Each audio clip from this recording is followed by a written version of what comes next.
عموماً انگزائٹی اور غصہ کام سے ریلیٹڈ ہوتا ہے لوگوں کا، لیکن آپس کے تعلقات بھی ایک بہت عام سورس ہے جس کی وجہ سے لوگوں کو اپنے جذبات دبانے پڑتے ہیں۔ آپ کی اپنی فیملی ڈائنامکس، یعنی کہ آپ جس گھر میں آپ رہتے ہیں ان تمام لوگوں کے درمیان میں جس طرح کا آپ کا روابط ہیں، یا آپ کی ایکسٹینڈڈ فیملی، ان سے بھی بعض اوقات بہت سیریس قسم کے پرابلمس شروع ہوتے ہیں، لیکن ہم ان کو اتنا زیادہ ایکنالج نہیں کرتے کیونکہ وہ اتنے زیادہ ابھر کے سامنے نہیں آ رہے ہوتے اور آپ کی ڈیلی روٹین کا حصہ ہوتے ہیں۔ میرے مریضوں میں سے ایک ایسی عورت بھی تھی جو کہ اپنی لیٹ 40s میں تھی، اور اس کا بچپن بہت اچھا گزرا تھا، اس کو بڑا پروٹیکٹیڈ اور سب نے بڑا شیلٹر کر کے اس کو پالا پوسا تھا۔ پھر اس کی شادی بھی جلدی ہو گئی، اور پھر اس سے کلچر کے حساب سے اس نے اپنے آپ کو اپنے گھر اور اپنی فیملی کے لیے ڈیووٹ کر دیا۔ اس نے اپنے گھر اور خاندان کی دیکھ بھال کرنے میں بہت اچھا کردار ادا کیا، کیونکہ وہ ایک بہت ذہین اور قابل اور محبت کرنے والی عورت تھی۔ لیکن ایک وقت ایسا ہے جب اس کو یہ افسوس ہونے لگ گیا کہ اسے زیادہ تعلیم نہیں حاصل کرنے دی گئی بچے کے طور پہ، اور پھر تو اس کو لکھنا پڑھنا نہیں آتا تھا، اس کو گاڑی چلانی نہیں آتی تھی، اور اسی طرح کے اور بھی بہت سارے ایکسپیرینسز اس کو زندگی میں نہیں ملے کرنے کو، کیونکہ اس کی فیملی نے اس کو اتنا زیادہ ڈومینیٹ کر کے رکھا ہمیشہ۔ تو لیکن یہ اس کے دبے ہوئے جذبات تھے اور وہ ان کو بہت زیادہ اکنالج نہیں کرتی تھی، تو اس کے اندر یہ ایک غم و غصہ پل رہا تھا، لیکن اس کو اس کی اویئرنیس نہیں تھی، اور اس کے نتیجے کے طور پہ اس کو کمر میں درد شروع ہو گیا، اور بہت عرصے تک اس کو وہ درد رہا۔ پھر اس نے اس کے لیے سرجری بھی کرائی۔ جب وہ میرے پاس آئی اس وقت تو مستقل درد میں تھی اور چل پھر نہیں پا رہی تھی، لیکن پھر جب میں نے اس کو اپنے لیکچرز اور سیمینار، اپنی سائیکو تھیراپی کے پروگرامز میں انکلوڈ کیا، تو پھر اس کو احساس ہوا کہ اس کے یہ دبے ہوئے احساسات اور جذبات ہیں، اور پھر آہستہ آہستہ اس کا درد غائب بھی ہو گیا۔ بہرحال یہ پورا تجربہ بغیر کسی ذہنی اذیت کے تو نہیں تھا، کیونکہ جب اس نے اپنے ان جذبات کو فیس کیا تو پھر اس کو اس کے فیملی اور فرینڈز نے بھی اس بات کو زیادہ پسند نہیں کیا کہ وہ اس طرح سے کہہ رہی ہے یا اس طرح سوچ رہی ہے، اور تو اس کا اپنا ایموشنلی اس میں بہت کانفلکٹ بھی آیا اور اس کو جذباتی طور پہ تکلیف ہوئی، لیکن یہ بہتر تھا اس فزیکل درد سے جس کی وجہ سے وہ چل پھر بھی نہیں پا رہی تھی، اور وہ اس کی ایک لاچار اور بے بس تھی اپنے جذبات کے آگے۔ عموماً غصے، رنجیدگی یا پچھتاوے جن کے بارے میں ہمیں آگاہی نہیں ہوتی، وہ ہماری اپنی احساس ذمہ داری سے پیدا ہوتی ہے، اور ہمارا وہ احساس ذمہ داری ان لوگوں کی طرف ہوتا ہے جو کہ جیسے ہمارے والدین، ہمارے بیوی، شوہر یا بچے۔ حالانکہ ہم ان سے پیار کرتے ہیں، لیکن بعض اوقات ہماری زندگی کے اوپر ایسے انچاہے طریقے سے دباؤ ڈالتے ہیں اور ہمیں برڈن کرتے ہیں کہ جس سے ہمارے اندر غصہ پیدا ہوتا ہے، لیکن وہ غصہ ہم کیونکہ ان پہ نہیں نکال سکتے تو ہم اس غصے کو اپنے اندر دباتے ہیں۔ آخر آپ کیسے اپنے بزرگ والدین کے اوپر یا کسی بچے کے اوپر غصہ کر سکتے ہیں؟ اس کی ایک اچھی مثال میں آپ کو دیتا ہوں۔ ایک آدمی جس نے مجھ سے علاج کرایا، وہ بھی اپنی 40s میں ہوگا، تو وہ اپنے بزرگ والدین کو ایک دوسرے شہر میں ملنے کے لیے گیا ویکینڈ کے اوپر۔ تو ویکینڈ ختم ہونے سے پہلے ہی اس کو اپنی کمر میں درد شروع ہو گئی۔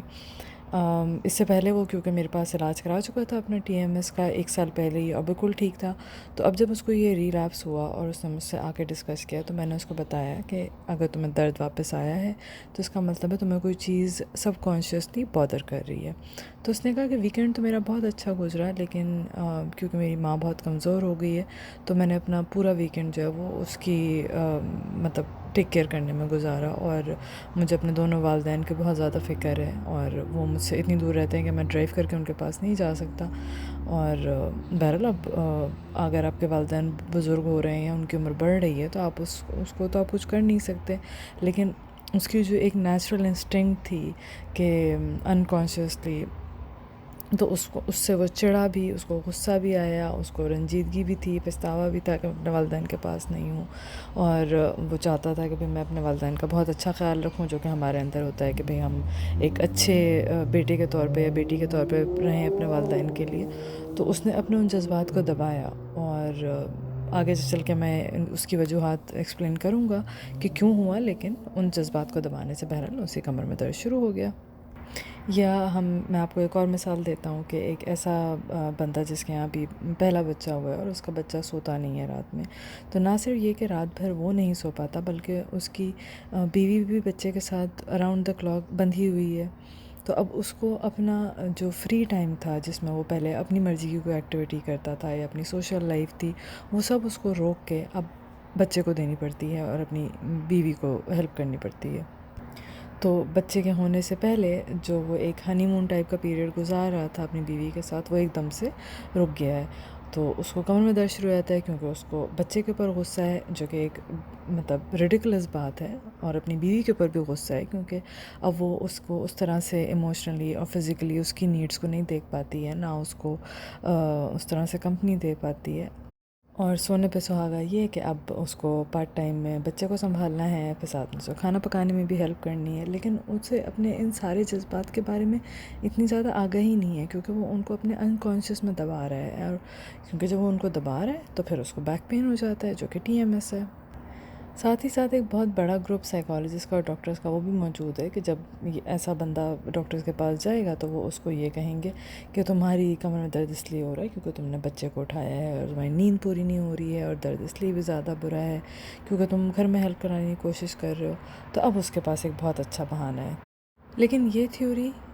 کرونک پین کے لیے اس لیے صحیح نہیں ہے کیونکہ اس میں ہم پہلے سے یہ ازیوم کر لیتے ہیں کہ کوئی نہ کوئی اسٹرکچرل وجہ کی وجہ سے آپ کو درد ہو رہا ہے، کیونکہ ہم اس کیس میں ہم اس لیے بھی رول آؤٹ کرتے ہیں کیونکہ اس بچے کا باپ جو تھا وہ ہائی اسکول میں رگبی کھیلتا رہا ہے، پھر کالج میں فٹ بال کھیلتا رہا ہے۔ تو اب اس بندے کو ایک بہت اچھا ایکسکیوز مل گیا ہے گھر میں کام نہ کرانے کے لیے اور بچے کو نہ اٹھانے کے لیے، تو بیسکلی اس درد سے اس کو ایک فائدہ ملنے لگ گیا ہے کہ جو چیزیں اسے پسند نہیں ہیں وہ ان سے بچ سکتا ہے۔ گھر کے تعلقات تو سب کے ہی کسی نہ کسی اتار چڑھاؤ اور اونچ نیچ سے گزرتے ہیں، تو اس لیے جب بھی کسی کو TMS کا اٹیک ہو آؤٹ آف نو ویئر، کسی مطلب بظاہر کوئی ٹوٹ پھوٹ نہیں ہوئی اور آپ کو TMS کا اٹیک ہوا ہے، تو ہمیں سب سے پہلے جو ہے وہ گھر کے تعلقات کو کھنگالنا چاہیے۔ یہ جو کمبینیشن ہے جس میں آپ واقعی میں اپنے کسی گھر والے کے لیے بہت زیادہ پریشان ہوتے ہیں اور اس سے آپ پیار بھی کرتے ہیں، لیکن ایٹ دا سیم ٹائم اس سے جو ریلیٹڈ ڈیوٹیز ہیں اور رسپانسبلٹیز ہیں ان سے آپ کو ریزنٹمنٹ ہوتی ہے، تو پھر یہ آپ کے لیے کانفلکٹ کا باعث بن جاتا ہے، اور اسی کی بیسس جو ہے وہ پھر TMS ہے۔